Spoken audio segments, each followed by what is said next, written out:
असं व्यक्तिमत्व ज्यांनी मात्र या संपूर्ण स्पर्धेसाठी अहोरात्र मेहनत घेतली आणि खरं तर कळंबोलीतील सर्वाधिक जास्त बक्षिसांची खैरात लगावणारी पावसाळी रबर बॉल क्रिकेटची स्पर्धा म्हणून ज्या स्पर्धेकडे पाहिलं जातं. हो मित्रांनो, ज्या स्पर्धेमध्ये मॅन ऑफ द सिरीजसाठी 18 ते 20 हजार रुपयांची LCD TV दिली जाते. बेस्ट बॅट्समन बेस्ट बॉलरसाठी आपण पाहतो एअर फ्रायर दिला जातोय ज्याची मार्केट व्हॅल्यू 8 ते 9 हजार रुपये आहे. त्याचबरोबर आपण पाहतो की उत्कृष्ट क्षेत्ररक्षक म्हणून इस्त्री आयरन मशीन दिली जाते जिची मार्केट प्राइस आजच्या घडीला 4 ते 5 हजार रुपये आहेत. म्हणजे एखाद्या खेळाडूने बक्षीस पटकावलं तर त्याचा फायदा हा त्याला न होता त्याच्या घरच्या सर्वांना झाला पाहिजे. या अनुषंगाने आपण पाहतो की यावर्षी काहीतरी नवीन काहीसे वेगळं आणि काहीतरी दांडगं करण्याचा प्रयत्न दीपकजी चव्हाण साहेब त्यांच्या संपूर्ण टीमच्या माध्यमातून केला गेला आहे. आणि या संपूर्ण स्पर्धेचे आणि या संपूर्ण संकल्पनेचे प्रणेते आदरणीय दीपकजी चव्हाण साहेब मात्र आमच्या व्यासपीठावरती आले. साहेबांचं मात्र आपण मनपूर्वक सहर्ष स्वागत करूयात. खरं तर हॅलो किड्स प्री स्कूलच्या माध्यमातून कळंबोलीची येणारी भविष्यातील शैक्षणिक पिढी ते सांभाळत आहेत. खरं तर शैक्षणिक पिढी ते घडवत आहेत आणि खरंच त्यांचं भरपूर कौतुक करावं लागेल. या सर्व चर्चांची गोष्टींची चर्चा आपण जरूर करणार आहोत. चला मी रवी सरांना विनंती करतो आपल्या शुभास्ते आपण टॉस करायचा आहे. आर्यन्स वर्सेस सुपर माऊली येणारा पुढील सामना आपण टॉस घेतोय. चला 6 वाजलेले आहेत. 1 तासाचा अवधी 2 मॅचेस पेंडिंग आहेत. थोडस अशक्यप्राय मला वाटतंय अमन. 1 तास आहे आपल्याकडे.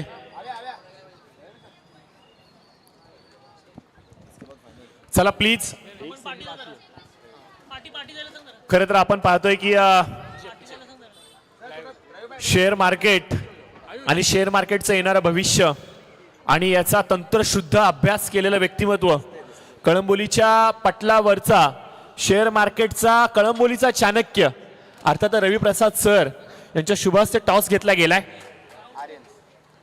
आर्यन्सचा टॉस जिंकलाय.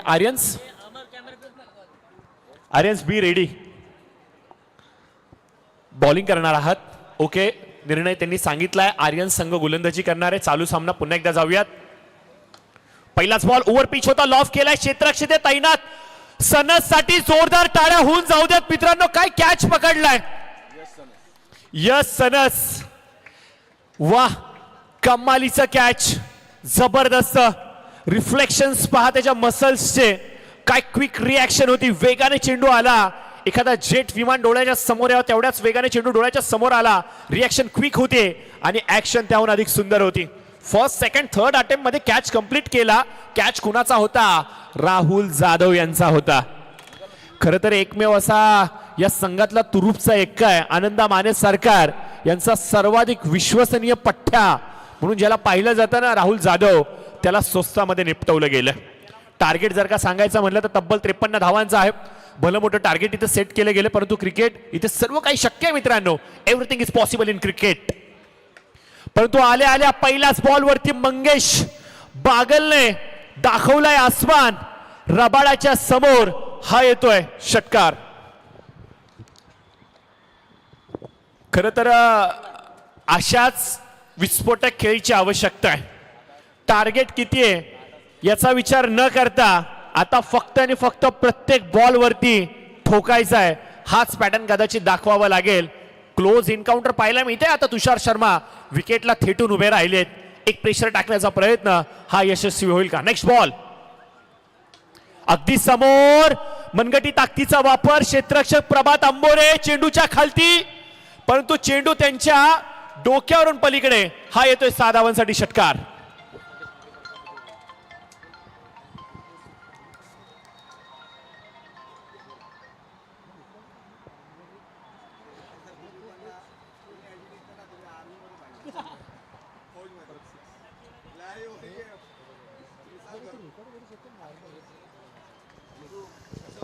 खरं तर मैदानाच्या आतमध्ये आपण पाहतोय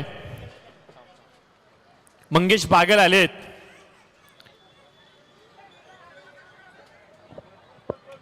खरं तर बघा मित्रांनो, मंगेश बागलचं मैदानाच्या आतमध्ये येणं जय मल्हार फोर्स फिटनेस संघाला किती सुखदायक आपल्याला पाहायला मिळते. आल्या पहिल्या 2 चेंडूंवरती 2 षटकार ठोकलेत.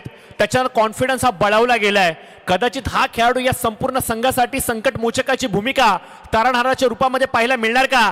प्रत्येक बॉलवर किती धावा गोळा करायच्यात याहून अधिक महत्वाचं आहे की प्रत्येक बॉलवरती मोठा ठोकायचा आहे. इथे आपण पाहतोय राहुलच्या बॅटिंगमधून पाहायला मिळतोय नेत्रदीपक 6 धावांसाठी षटकार. क्या बात आहे, लाजवाब. अभ्यास केला होता राहुल जाधवचा, परंतु पेपर आलाय आता मंगेश बागल आणि रोहित राहुल वाल्मिकी या दोन खेळाडूंचा कौतुक करावं लागेल. थंडरची बॅट त्याच्या हातामध्ये आहे. थंडरचा पंच हा खरंच तुफानी तडाखा आहे. आणि त्याच प्रकारे राहुल वाल्मिकी मैदानाच्या आतमध्ये तुटून पडलाय आणि विरोधकांना अक्षरशः आसमान दाखवण्याचं काम करतोय. राहुल कौतुक करावं लागेल. ज्या अविनाशने संपूर्ण दिवसभर आपल्या वेगाच्या माध्यमातून विरोधकांना अक्षरशः शांत केलं होतं, फलंदाजांना नसतं नाबूद केलं होतं, त्या अविनाशच्या विरोधामध्ये ही फटकेबाजी, कौतुकांचा वर्षाव तर झालाच पाहिजे. कमबॅक केला जाणार का? एक चांगला बॉल रबाडा यांना मॅच मध्ये खेचून आणू शकतो. हो यस, तो बॉल मला इथे पाहायला मिळालाय. यावेळेस संपूर्ण ताकद झोकून देत आहेत. हार्ड लेंथ गोलंदाजी करतायत. यष्ट्यांच्या अगदी समोर थोडासा चेंडूला उसळी देत आहेत. पॅडलाईन वरती चेंडू आदळतोय. लेग बाईकच्या माध्यमातून सिंगलची धाव फलकावरती येते.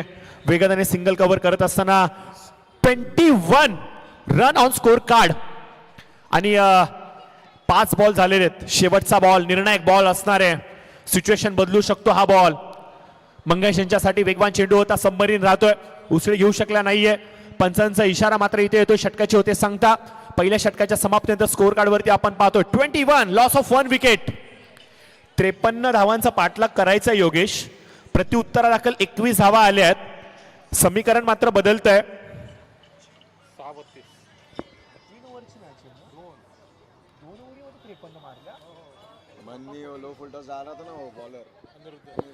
खरं तर 2 षटकांचा सामना आहे आणि या 2 षटकांमध्ये 53 धावा कुठून काढल्या होत्या, ज्याच्यामध्ये मन्नीचा वाटा हा सर्वाधिक मोठा राहिलाय.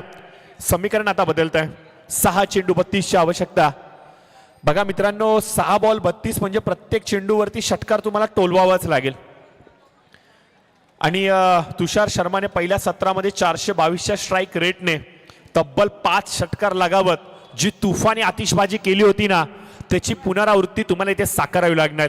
थोडंसं अवघड आहे, परंतु क्रिकेट इथे सर्व काही शक्य आहे. ते सर्रार गोलंदाज वेगाचा बादशाह अर्थात बॉलिंग मार्कवरती आपण पाहतोय अक्षय आलेले आहेत. पहिलाच बॉल अक्षय यांचा right up over the wicket Rahul यांच्यासाठी.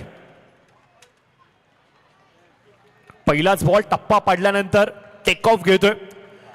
इंडियन एअरलाइन्सच्या विमानाने मुंबई एअरपोर्ट वरून टेक ऑफ घ्यावा आणि सरळ आकाशामध्ये गगनझेप घ्यावी, याच प्रकारचा चेंडू मला पाहायला मिळाला. टप्पा पडला रे पडला, एवढ्या वेगाने निघून गेला की विराज देखील चेंडूला पाहून फक्त टाळ्यांच्या कौतुकाने रिॲक्शन देतोय. अजून एक चांगला बॉल अक्षय यांचा. खरं तर अक्षयने भरपूर पडता काळ पाहिलाय क्रिकेटचा. मागील 2-3 वर्ष आधी एवढ्या आलोचनांचा पाऊस त्याच्यावरती होत होता की अक्षरशः संघनायकाला डोकीदुखी झाली होती की अक्षय तू नक्की करतोय तरी काय.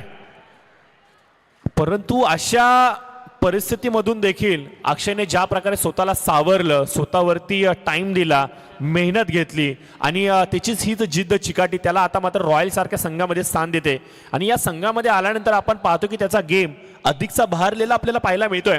म्हणूनच की आपण पाहतोय की वारंवार प्रत्येक मॅच मध्ये हा खेळाडू एक षटक तरी डिलिव्हर नक्कीच करतो. थोडासा उशीर झाला. लोअर फुटा चेंडू ऑन साईडला खेळतायत. चौकार जरूर आलाय. चौकाने धाव फलकावरती आपण पाहतोय भर पडते. स्कोर जाऊन थांबतोय 26च्या घरामध्ये. फरक होईल काही धावसंख्येचा. रिक्वायर्ड कॅल्क्युलेशन जरूर घेऊन येतो. 3 बॉल 27ची आवश्यकता. हॅलो किड्स प्री स्कूल चषक 2026 ची ही मालिका आपण पाहतोय. ही स्पर्धा आपण एन्जॉय करतोय. खरं तर हॅलो किड्स प्री स्कूलच्या माध्यमातून शिक्षणाचा पाया, कळंबोलीतील तरुणाईचा आणि येणाऱ्या उज्ज्वल भविष्याचा कुठेतरी पाया भक्कम करण्याचं काम दीपकजी चव्हाण साहेब आणि त्यांची संपूर्ण टीम इथे करते. येणाऱ्या भविष्यातलं शिक्षणाचं चॅलेंज, येणाऱ्या भविष्यातील शिक्षणाच्या अडचणी, या सर्व गोष्टींना पाहता तुमचा पाया कुठेतरी भक्कम असणं गरजेचं आहे. आणि खेळीमेळीच्या वातावरणामध्ये मुलांना घडवलं पाहिजे, विद्यार्थी घडवले पाहिजेत. हाच कुठेतरी करण्याचं काम हॅलो किड्स प्री स्कूल करते. राजन, खरं तर सांगायचं म्हणलं तर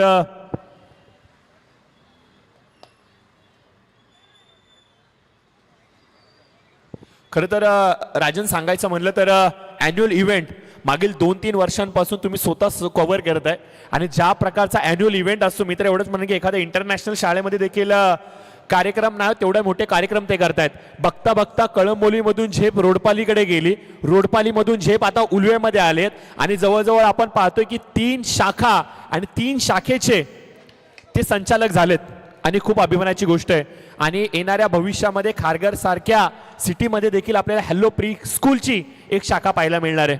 उद्दिष्ट एवढेच आहे, पिढी आपल्याला घडवायची आहे. परंतु हे सर्व काही करत असताना कधी कधी अशा देखील गोष्टी होतात की गोरगरीब जनतेला कुठे मदत लागली तर, एखाद्या विद्यार्थ्यावरती आर्थिक संकट आलं तर तरी देखील दीपक चव्हाण साहेब त्याच्याबरोबर उभे असतात, त्याला सहकार्य करत असतात आणि त्यांची हीच भावना त्यांना मात्र विशेष एक ओळख आणि आदर सन्मान देते. याचबरोबर सामना फिनिश होते. सामन्याचा player of the match no doubt Tushar Sharma ठरतायत. तुषार आपण यायचंय.